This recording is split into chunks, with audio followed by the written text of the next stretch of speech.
Calm your mind with chakra-based meditation music. Saregama Karwa Wellness.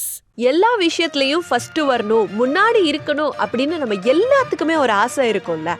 அந்த மாதிரி யாராவது first வந்துட்டாங்கன்னா அவங்கள நமக்கு ரொம்ப பிடிச்சு போயிடும்ல. நம்ம எல்லாருக்கும் பிடிச்ச ஒருத்தர் அப்படின்னா அது கண்டிப்பா நம்ம விநாயக பெருமானா தான் இருப்பாரு.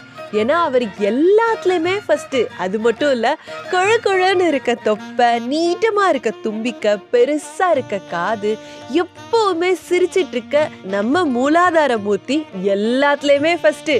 கோவிலா இருக்கட்டும், மற்றவங்களுக்கு செய்யற கொடையா இருக்கட்டும், குறும்போ இல்ல கொலக்கட்டையோ, சேட்டையோ சண்டையோ, கல்வியோ கலையோ, போஜனமோ போதனையோ, எல்லாத்துலயும் ஃபர்ஸ்ட் நம்ம பிள்ளையாரப்பா தான். சரி, இன்னைக்கு அவரோட பர்த்டேக்கு என்ன ஸ்பெஷல் அப்படின்னா, பொதுவா எல்லாரும் என்ன பண்ணுவாங்க, அவர் எப்படி பிறந்தாரு, அவரோட யானை முகம் எப்படி வந்தது அப்படின்னு தானே சொல்லுவாங்க. பட் இதெல்லாம் நம்ம எல்லாருமே கேட்டிருப்போம். பட் அதையும் தாண்டி ரொம்ப ஸ்பெஷலா அவருக்கு இருக்கக்கூடிய ஸ்தலங்கள் ஏகப்பட்டது. அவர் இல்லாத கோவில்களே கிடையாது.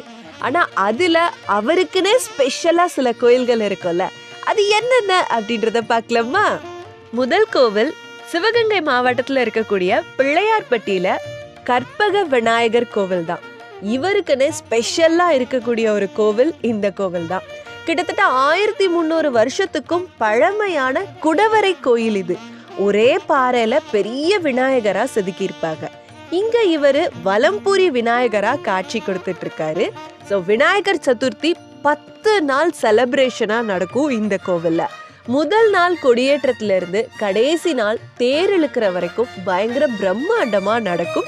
இந்த கோவிலோட இன்னும் ஸ்பெஷல் அப்படின்னு சொல்லணும்னா, எல்லா கோவில்கள்லயுமே 9 கிரகங்கள் இருக்கும். நம்ம நவ கிரகங்கள் வழிபடுவோம், ஒவ்வொன்றும் ஒவ்வொரு திசையில இருக்கும். ஆனா இந்த கோவில்ல எல்லாமே விநாயகரா இருக்கும்.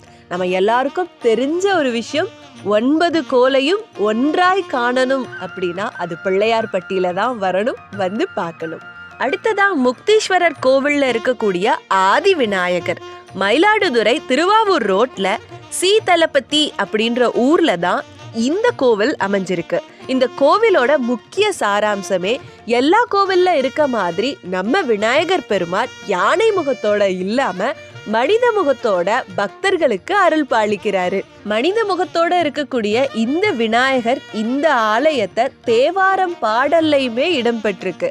அடுத்து நம்ம பார்க்க போறது வேலூர்ல செண்பாக்கம் அப்படின்ற ஊர்ல அமைஞ்சிருக்கக்கூடிய சுயம்பு செல்வ விநாயகர் கோவில்.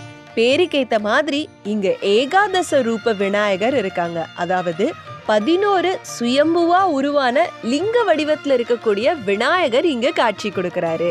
இந்த கோவிலோட மிக சிறப்பம்சமே, வேலூர் மன்னருக்கு கீழே வேலை பார்த்த துக்ரோஜி ராவ் அப்படின்ற மந்திரி ஒரு முறை தன்னோட சாரட்ல வலம் வந்துட்டு இருந்தாரு.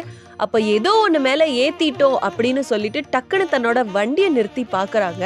மண்ணுக்குள்ள இருந்து வெறும் ரத்தமா வருது. இத பார்த்துட்டு அவரு பயங்கரமா மனமுடைஞ்சு நைட்டெல்லாம் தூங்காம தவிச்சிட்டு இருந்திருக்காரு. அவரோட கனவுல விநாயக பெருமான் வந்து, நான் தான் இங்க இருக்கேன், என்னை வெளியே எடுத்து நீ ஒரு கோவில் கட்டு அப்படின்னு சொல்லியிருக்காரு. இதுல சிறப்பு, மிக ரொம்ப அதிசயமான விஷயமே, இப்ப வரைக்கும் அந்த விநாயகர் சிலையோட முதுகுல அந்த வண்டி ஏறின தடம் இருக்கிறது தான். ரொம்ப ஆச்சரியமா இருக்குல்ல. அடுத்து நம்ம பார்க்க போறது கும்பகோணத்துல இருந்து 19 கிலோமீட்டர்ல அமைஞ்சிருக்க திருப்புரம்பியம் அப்படின்ற ஊர்ல பிரளயம் காத்த விநாயகர் கோவில் தான். பேரே வித்தியாசமா இருக்குல்ல? ஆமா, பேருக்கேத்த மாதிரி தான் இந்த ஊருக்கு ஒரு கதையே சொல்றாங்க. 7 கடலும் பொங்கி எழுந்து இந்த உலகத்தை அழிச்சிட்டு இருக்க நேரத்துல சிவபெருமான் வந்து விநாயகர் கிட்ட இந்த கோவிலை நீ பாதுகாக்கணும் அப்படின்னு சொன்ன உடனே 7 கடலையும் 7 கிணறா மாத்தி பிரளயத்திலிருந்து காத்ததுனால இவருக்கு இந்த பேர் இருக்கு அப்படின்னு சொல்றாங்க. அது மட்டும் இல்ல, இந்த விநாயகரை வெறும் கல்லுலயோ இல்ல கிரானைட்லயோ செய்யப்படல.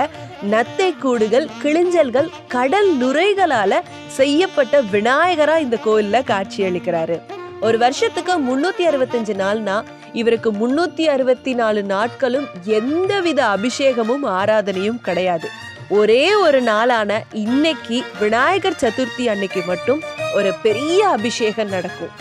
அதுவும் தேன் அபிஷேகம் மட்டும்தான் நடக்கும். சாயங்காலம் 6 மணிக்கு ஆரம்பிக்கிற இந்த பூஜை காலையில வரைக்கும் தேனை ஊத்திக்கிட்டே இருப்பாங்க. எத்தனை லிட்டர் ஊத்துறாங்கன்னு யாருக்குமே தெரியாது. பக்தர்கள் எவ்வளவு தேன் கொண்டு வந்து கொடுத்தாலும் அண்டா அண்டாவா கொண்டு வந்து இந்த விநாயகர் மேல ஊத்திட்டு இருப்பாரு. அப்ப காலையில அவரை பார்க்கும்போது அந்த அதிகாலை சூரியன்ல ஒரு ரெட் கலர் ரெட்டிஷா இருப்பாரு இல்லையா, அந்த மாதிரி இந்த விநாயகரை பார்க்கறதுக்கு இந்த 2 கண்ணும் போதாது.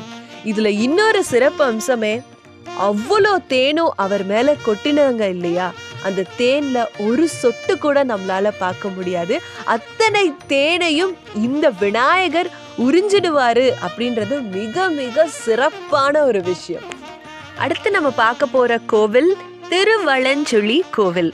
கும்பகோணத்துல இருந்து தஞ்சாவூர் போற ரோட்ல திருவலஞ்சுழி அப்படின்ற ஒரு இடத்துல இருக்கக்கூடிய கோவில்ல வெள்ளை விநாயகர் இல்ல ஸ்வேத விநாயகர், இவருக்கு அப்படி என்ன சிறப்பு அப்படின்னா ஒரு பெரும் கதையே சொல்றாங்க. அமிர்தத்தை பார்க்கடல்ல கடைஞ்சது நம்ம எல்லாருக்குமே தெரியும். அப்போ விஷம் வெளியே வந்து எல்லாரும் போய் சிவபெருமான் கிட்ட முறையிடுறாங்க, அதுவும் நமக்கு தெரியும்.